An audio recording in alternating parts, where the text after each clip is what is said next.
So I'll repeat something that I've said but did not upload, but now I'll upload it very shortly. Mostly for documentation reasons. It's not entirely new. What I do now is that I replayed what I call the Israeliana saga. It's kind of a 3-part video that each is about an hour. That we just finished the first one that I recorded about a month ago, and it deals with the psychological conditioning that is done by the Israelis to their targets. Mostly, I focus on the Titans, but it's not true only to the Titans, like the foreigners. And all of this is kind of like, it's much of it is built on things that I was occupied with like 2 years ago, 3 years ago, well before the scientific study began. I can say that it's kind of like a list, but it's not an exhaustive list, because even like after the 3 chapters, there were other things like that were added later and mentioned briefly in other videos that are not part of that title, like under the Israeliana title. But still, I think it's really like a good list, like the three parts, and we'll continue in a moment. Two key points that are discussed in these videos, but I think that's important enough just to mention it now and to be recorded, because they were instrumental to my understanding of kind of like the cultural milieu, or the cultural, I would say, the atmosphere that created this stuff. It was very important to me, and I think that ironically many Israelis don't know of it at all. The second thing, I think that no one in Israel knows about, and even the first thing that is much more obvious, I think that many people don't understand it. Like probably almost all intelligence services of the Israelis. So the first thing is that what's obvious is that these triggers are not random as they might be. They might look. They are not random. And again, first of all, I categorized them to 6 categories, and this is done in the first video that we just replayed. And the categories, and it's obvious that it's not random, and even that each kind of like serve a purpose. All malicious and Nazi, but it serves a distinct purpose. And what also was evident to me that the first category, which deals with presumably classical hypnotical triggers that should be completely random, it's not random. It's actually not random at all. And what's obvious about it is it's all things that are very old, and this is very remarkable, because in Israel everybody like innovation and high tech, all this kind of charade, like PR thing of like such a startup nation. But all of it, the triggering is mostly practices and objects and words that are used obviously before the state was even established. Like, in order to put sense to these triggers, you need to think about life like in the kibbutz, in the moshav during the 30s or the 40s. This was instrumental, like understanding that was instrumental to my understanding of how it all began. What was kind of the early years of these things, because obviously they didn't change it from then, because maybe they don't even know how. More, and again, so much knowledge was lost during the 80s. So much. Anyway, knowledge is lost because they don't write everything, and they only speak, using clues and signs and something. So in any way, it's kind of like an illiterate society, like a pre-alphabet society, like for Paleolithic people. That with just oral traditions that are always scattered and changed, and But on top of that, there was the issue of the purge in the 80s, and should be said, the people, of the Israeli intelligence since the 30s or the 40s until the 80s, they were even cruel than now, even though today they are also incredibly cruel, and they all deserve to perish. And they were remarkably, on average, more intelligent and more educated. This is reality. And God hated them, and God killed them. Not all of them, because this was, as I said many times,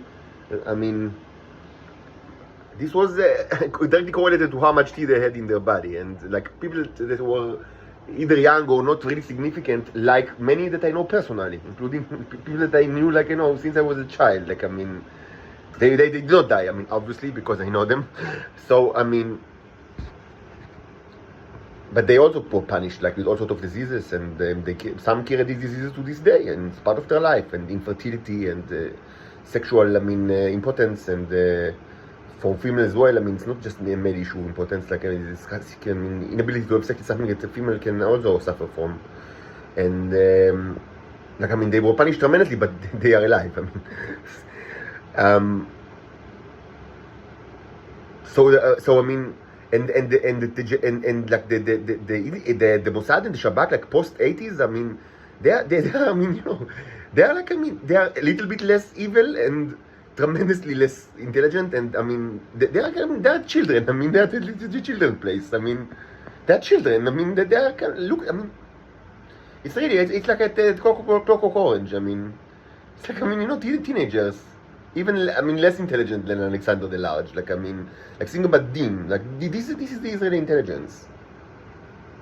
There was me, Pete, Dean. We were sitting in the Moloko bar. This is them. I mean, the Moloko bar is the Shabak is the Moloko bar, and you know who is the main bartender. Anyway, this is the first kind of, like, I mean, of the two, I mean, insight that were important for me. Now, the second insight is actually even more, I would say, bizarre, and probably no one in Israel knows about nothing today about it. But it was extremely interesting from my perspective. And I speak about it a little bit in the following videos that I will play now. But there is still more to be said about it. And this is actually very interesting historically. Like, I mean, because what I understood is that these people, like the old, school, like Israeli intelligence, like from the 30s, the 40s, and probably up until the 70s, these people, they had some kind of knowledge of the symbolic language. The symbolic language that, I mean, it's much of what I do, I mean, in the last couple of weeks, in the last 2 years, is, I mean, tremendous, I mean, amount of my effort is centered about this issue of the symbolic language. And I mean, almost all my art, I mean, besides, like, I mean,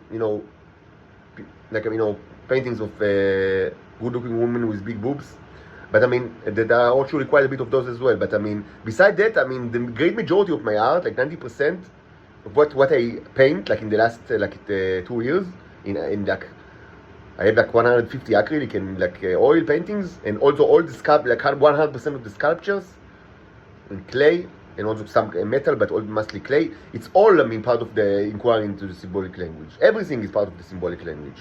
Almost everything. And at some point I understood that the people of the Israeli intelligence in the past, they actually knew a little bit about it, but maybe they did not conceptualize it. Maybe they didn't call it that way. Maybe they didn't call it like a symbolic language.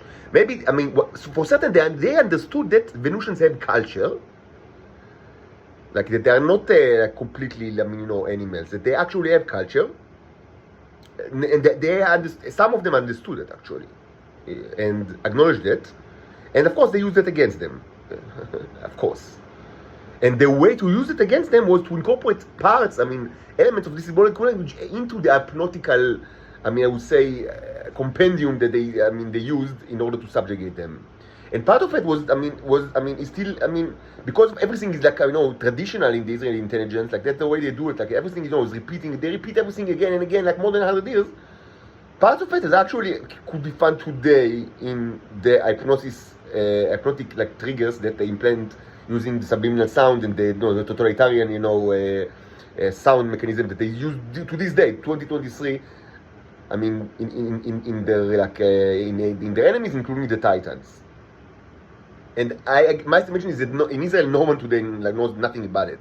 But for me, it was clear that you can actually trace back to the symbolic language. That some people, some Israelis, like in the past, they had some understanding of maybe they didn't understand that it's a language, but I mean of the culture of these people, and the culture of these people, part of it is symbolic language, because what was evident to me since a long ago is that the Venusians, they use the symbolic language to communicate with the Neros, even though maybe they don't know nothing about it. Like maybe they don't understand that they communicate with like beings, or maybe they think that they communicate with ghosts.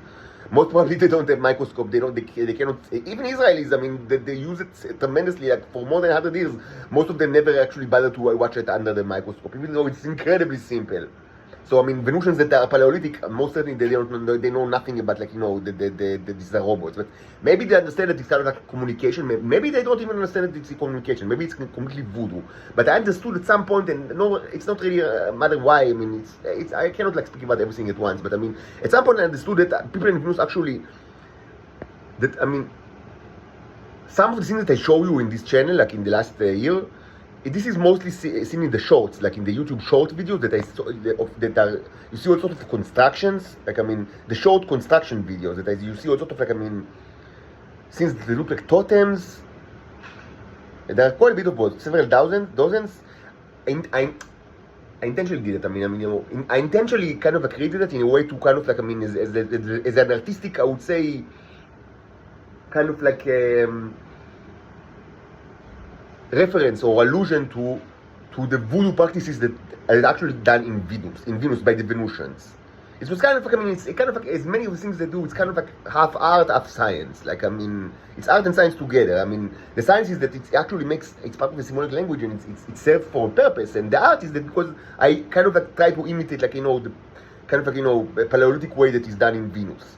But what they do is not entirely voodoo. Like, they actually, and they get result of it, like a material result. Again, you don't need electrolysis or fire for that. This was demonstrated, I mean, in this channel. I mean, in the many experiments that are done in a mother's apartment. If you have, like, you know, if you have patience, I mean, after 2 or 3 weeks, we've seen very nice things. Like, you know, just the problem is it's not predictable, and it's very slow. But we've seen, like, also stuff including living things. Like, okay, you can even create living creatures using the neurons, not in like in neurons from this container, like that are huge in like enriched. I mean, neurons that, I mean, came from my you know, me jerking off. I mean, pardon my French. And you can use it, I mean, to create even life forms, but in a very slow and like not predictable like way. But this can even be done, and I'm certain they do it in Venus. I'm certain that they do it in ways that, I mean, are at least somewhat, I mean, can be alluded in some of the totems that I present in this channel, like mostly in the short videos, like the short videos with the constructions. So the Israeli people, I mean, my estimation is that some of them were smart enough and like curious enough to actually investigate to some extent, I mean, these things, and they understood this is culture. I mean, whatever you want to, I mean, you know, significance is done by the people themselves, like, you know, by the signifiers. But I mean, obviously this is a culture, and they had some kind of understanding of the culture, and that they use it against the Venusians in Israel. And the way to do it was to incorporate it into the hypnotic mechanism that is discussed in this saga. So let's continue now with the 2 other chapters.